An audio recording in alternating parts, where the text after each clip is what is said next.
माझा एक मित्र आहे, मी नाव नाही घेणार त्याचं. तो लाईमलाईट मध्ये राहण्यासाठी वाटेल ते करतो. मी त्याचं नाव घेणार नाही. वाटेल ते इन द सेन्स उठसूट उठून काहीतरी घाणेरडं काहीतरी असं नाही म्हणत.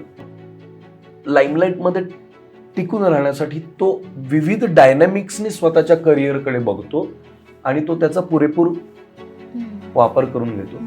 मला काही चुकीचं नाही वाटत, काहीच चुकीचं नाहीये त्याच्यात.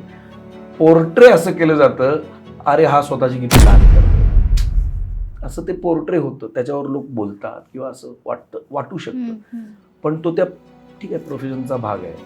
With positive you have to take everything with it. Success comes with its baggage असं म्हणतं. तर ती बॅग घेऊन तुम्हाला ते खाली बॅग टाकली की ते सक्सेस सुटलं, तुम्हाला ते घ्यावंच लागणार खांद्यावरती, त्याला पर्याय नाही.